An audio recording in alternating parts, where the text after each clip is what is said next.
एक बार मैं फिर लेकर आ गया हूँ यहाँ पर IMRE के टॉप 20 क्वेश्चन।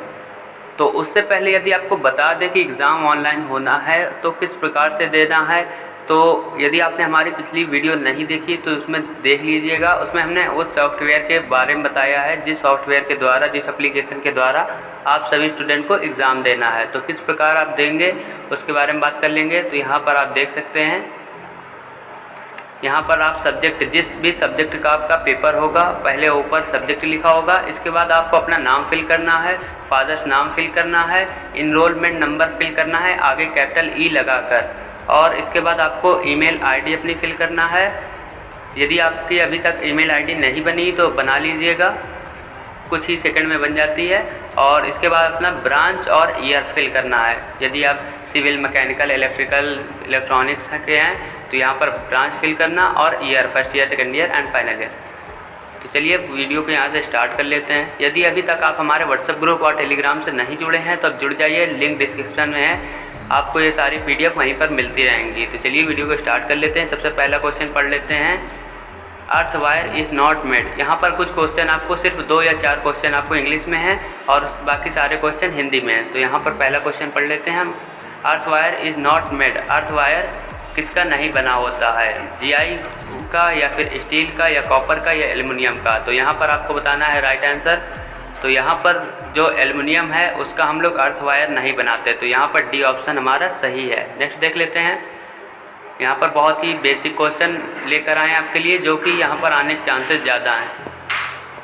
अब बात कर लेते हैं नेक्स्ट क्वेश्चन की, the full name of I is, यानी कि यदि आपने आई नहीं पता है, आई रूल क्या होते हैं। यदि आपको IMRE के फर्स्ट चैप्टर पढ़ा होगा तो उसमें कई सारे रूल दिए गए हैं, तो उसमें आई रूल देकर कई सारे रूल हैं। तो वो आई का फुल फॉर्म यहाँ पर पूछा गया है कि आई मीन्स होता क्या है, इंडियन इलेक्ट्रिसिटी या फिर इंडियन एनर्जी या इंटरनेशनल इलेक्ट्रिसिटी या इंटरनेशनल एनर्जी। तो यहाँ पर राइट आंसर आपका फर्स्ट है, इंडियन इलेक्ट्रिसिटी।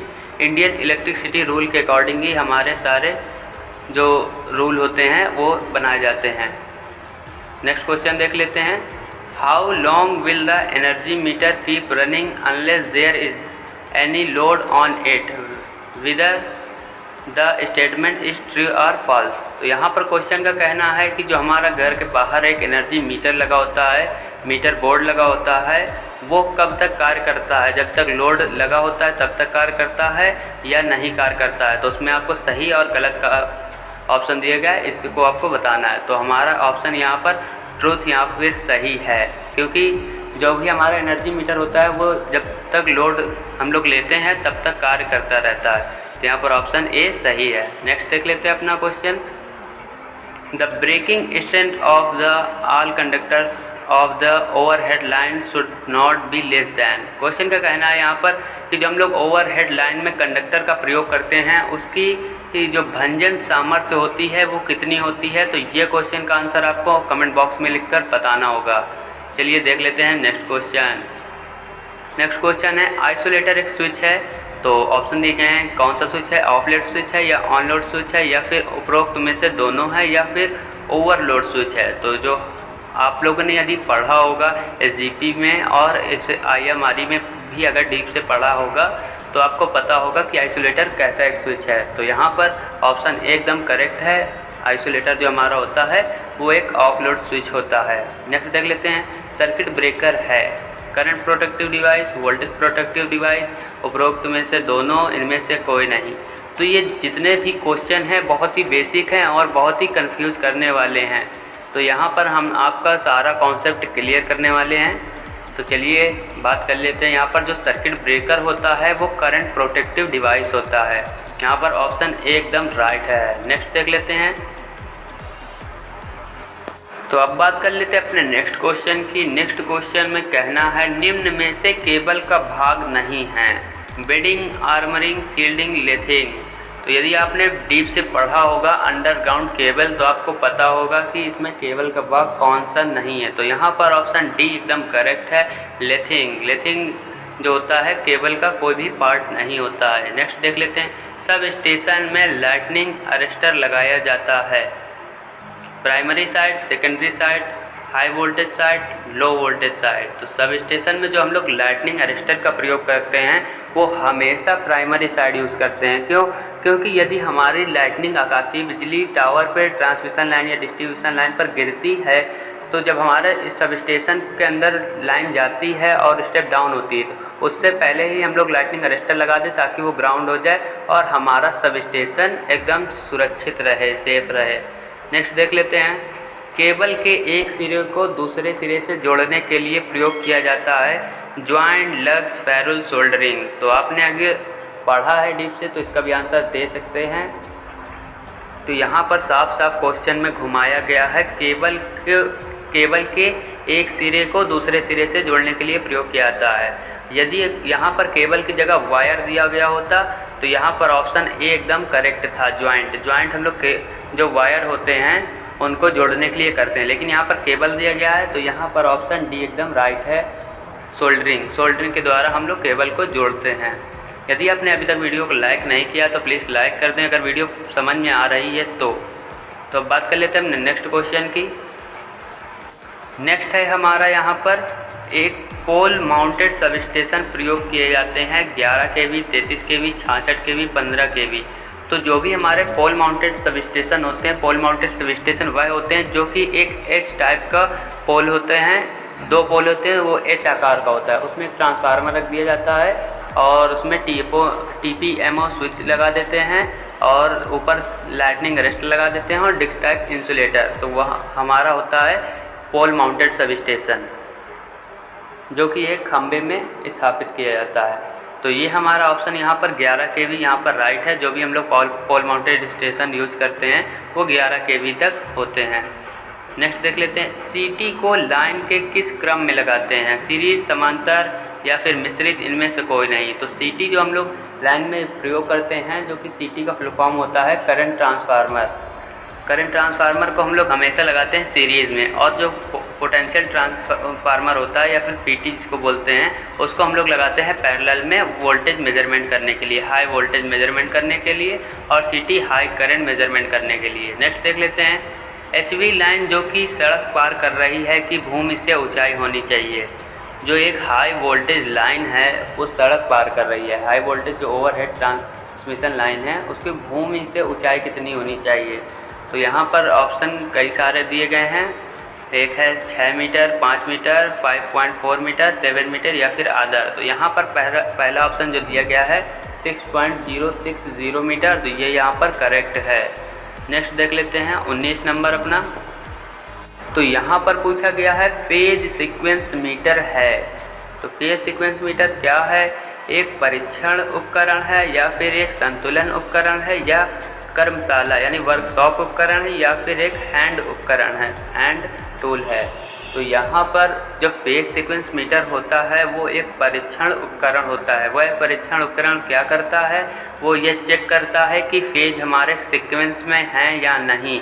RYB जो हमारे फेज होते हैं, रेड, येलो, ब्लू, ये सीक्वेंस में है कि नहीं। तो यह एक तरह का परीक्षण उपकरण है। नेक्स्ट देख लेते हैं, कृत्रिम स्वास्थ्य की सरलतम विधि है सैफर विधि, सिल्वेस्टर विधि, निल्सन होल्डर विधि और मुंह से मुंह विधि। तो यदि आपने नहीं पढ़ा तो इसको पढ़ लीजिए, बहुत ही अच्छे चीज़ें हैं। यदि हम लोग को किसी व्यक्ति को सब स्टेशन में या फिर किसी भी जगह विद्युत का झटका लग जाए तो हम लोग कितनी सारी विधियां उपयोग में ला सकते हैं, उसके लिए है। तो यहाँ पर ये क्वेश्चन आपका एग्ज़ाम में 100% आएगा। ये जो 20 नंबर यहाँ पर क्वेश्चन दिया गया है, सॉरी यहाँ पर 15 नंबर जो क्वेश्चन है, तो यहाँ कृत्रिम स्वास्थ्य की सरलतम विधि ये हमेशा पूछा गया है और इस बार भी पूछा जाएगा। तो यहाँ पर हमारा डी ऑप्शन एकदम सही है, इसमें कोई हमें कुछ करना नहीं पड़ता है, केवल मुंह से मुंह द्वारा सांस दिया जाता है। नेक्स्ट देख लेते हैं, हैमर किस धातु का बना होता है। ये बहुत ही डीप में क्वेश्चन पूछा गया है, ये ITI लेवल से है। हैमर किस धातु का बना होता है, carbon steel, cast iron steel और या फिर इनमें से कोई नहीं। तो जो हम लोग हैमर प्रयोग करते हैं, हैमर में जो बेंट लगी होती है वो तो एक लकड़ी की होती है, लेकिन उसका जो आगे का भाग होता है वो किस मटेरियल का होता है, तो वो हम लोग कार्बन स्टील का प्रयोग करते हैं। नेक्स्ट देख लेते हैं 17 नंबर क्वेश्चन, लकड़ी के पेच फंसाने के लिए पायलट छेद बनाने के लिए कौन सा औजार प्रयोग किया जाता है। यानी कहना है कि जो लकड़ी हम लोग लकड़ी में जब पेच फंसाते हैं तो में हम लोग कौन सा औजार उपयोग करते हैं। तो यहाँ पर हैंड ड्रिल भी है, पोकर भी है, पेचकस भी है, रावल प्लग टूल भी। तो यहाँ पर काफ़ी कन्फ्यूज़न में है कि ये और इनमें से जो 4 ऑप्शन हैं इनमें कौन सा राइट होगा, क्योंकि सभी हैं, सभी हम लोग को पेंच फंसाने के सभी उपकरण हैं। तो पोकर भी होता है, हैंडल भी, पेचकस भी, रावल टूल भी। तो यहाँ पर जो करेक्ट आंसर है वो है पोकर, क्योंकि जो पोकर एक ऐसा उपकरण होता है, हैंड टूल होता है, जिसके द्वारा हम लकड़ी में केवल कर सकते हैं। बाकी सब जो हैं हैंडल, पेचकस, रावल प्लग टूल, इनका हम कहीं भी कर सकते हैं। सपोज दैट दीवार वगैरह में भी कर सकते हैं, या फिर कहीं लकड़ी और लोहे वगैरह में भी कर लेते हैं। नेक्स्ट देख लेते हैं, करंट ट्रांसफार्मर को लगाना चाहिए primary side, secondary side, high voltage side, low voltage side. तो जो सीटी होता है, सीटी करंट ट्रांसफार्मर, वो हमेशा हम लोग प्राइमरी साइड लगाते हैं करंट को मेज़रमेंट करने के लिए, और सीरीज़ में लगाते हैं। नेक्स्ट देख लेते हैं, केबल में इंसुलेशन का प्रयोग किया जाता है सामर्थ्य देने के लिए, उचित इंसुलेशन प्रदान करने के लिए, बिजली के झटके रोकने के लिए, बल्ब में नमी का प्रवेश के रोकने के लिए। यदि यहाँ पर एक ऑप्शन और होता कि ऑल ऑफ दीज, तो आप उस पर लगाते, लेकिन यहाँ पर ऐसा कुछ दिया नहीं गया। तो मेन ये सभी कारण हो सकते हैं, लेकिन इनमें से अब आपको मेन छांटना है, मेन चूज़ करना है। तो यहाँ पर जो वो सेकेंड ऑप्शन है एकदम राइट है। जो हम लोग केबल में इंसुलेशन प्रयोग करते हैं वो उचित इंसुलेशन के लिए होता है। एक मतलब एक इंसुलेशन होता है, जैसे कि केबल में इंसुलेशन प्रयोग किया जाता है, तो एक इंसुलेशन प्रदान करने के लिए हम लोग उस पर केबल चढ़ाते हैं। नेक्स्ट देख लेते हैं अपना नेक्स्ट क्वेश्चन, कोई केबल जब सड़क क्रॉस करती है तब इसे क्या बोलते हैं। सड़क के ऊपर से ले जाना चाहिए, या फिर ज़मीन के भीतर से मिट्टी में दबा कर ले जाना चाहिए, या फिर कंपनों का अवशोषण करने के लिए लकड़ी के बुरादे से ढक देना चाहिए, या फिर पाइप या कंड्यूट में बिछाना चाहिए। तो यहाँ पर आपको काफ़ी कंफ्यूज कर दिया गया है कि जो केबल होती है वो उसको सड़क के पार ले जाना है, यानी कि क्रॉसिंग है, उस क्रॉसिंग के पार ले जाना है। तो आप कैसा मेथड यूज़ करेंगे, सड़क के ऊपर से ले जाएंगे या फिर ज़मीन के नीचे से। तो यहाँ पर साफ साफ दिया गया है क्वेश्चन में कि कोई केबल, तो हम लोग जानते हैं जो केबल होती है, जो अंडरग्राउंड केबल होती है, उसको ज़मीन के नीचे से ही ले जाते हैं। यदि यहाँ पर वायर होता तो फिर ऑप्शन हमारा ए सही हो जाता, सड़क के ऊपर से हम लोग पोल या फिर टावर का यूज़ करते हैं। तो यहाँ पर ऑप्शन जो है वो बी एकदम करेक्ट है। नेक्स्ट देख लेते हैं, भूमिगत प्रकार के केबल में आर्मरिंग लगाने का उद्देश्य। जो हम लोग अंडरग्राउंड केबल प्रयोग करते हैं उसमें जो कई सारी लेयर होती हैं, जैसे कि अभी आपने ऊपर पढ़ा है आर्मरिंग, शील्डिंग, तो ऐसी कई सारी लेयर होती हैं। तो जो आर्मरिंग होती है, आर्मरिंग लेयर, वो क्या प्रदान करती है, नमी से सुरक्षा, दीमक से सुरक्षा, यांत्रिक आघात से सुरक्षा, केबल के फटने से सुरक्षा। तो इस क्वेश्चन का आंसर भी आपको कमेंट में बताना है। टोटल 2 क्वेश्चन दिया जाए, यदि आपको ना दें तो आप ऐसे नहीं पढ़ेंगे, लेकिन यदि आपको ढूंढना पड़ेगा तो आप इसके सहारे कई और भी चीज़ पढ़ सकते हैं। तो आप इनको ढूंढिएगा, इनके आंसर, इसके साथ आप लोग को कई और भी इन्फॉर्मेशन मिलेगी और कई अधिक नॉलेज भी मिल जाएगा। देख लेते हैं अपना last question, 11 kV high tension को भूमि में गहराई पर स्थापित किया जाता है। 0.7 metre, 0.9 metre, 0.1 metre, 0.5 metre.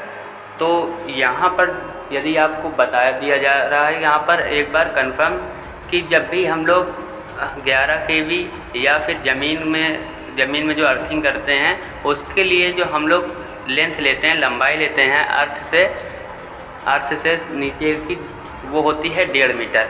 1.5 metre हम लोग रखते हैं और इसमें हम लोग प्रयोग करते हैं GI वायर का। जब कभी भी हम लोग अर्थिंग करते हैं तो हम लोग हमेशा 1.5 मीटर ही गहराई लेते हैं। तो कैसी लगी वीडियो हमें कमेंट करके ज़रूर बताएं। वीडियो अच्छी लगी तो प्लीज़ लाइक करें, अपने दोस्तों को ज़्यादा से ज़्यादा शेयर करें ताकि उनको भी पता चले कि यहाँ पर IMRE, UEE और EDD सेकेंड की फाइनल ईयर की और फर्स्ट ईयर सेकेंड ईयर की धमाकेदार क्लास चल रही है। तो मिलते हैं नेक्स्ट वीडियो में। इस वीडियो में केवल इतना ही, चैनल को सब्सक्राइब नहीं किया तो कर लें ताकि BT से रिलेटेड और इलेक्ट्रिकल से रिलेटेड जानकारी आप तक पहुँचती रहे। मिलते हैं नेक्स्ट वीडियो में। इस वीडियो में केवल इतना ही। जय हिंद।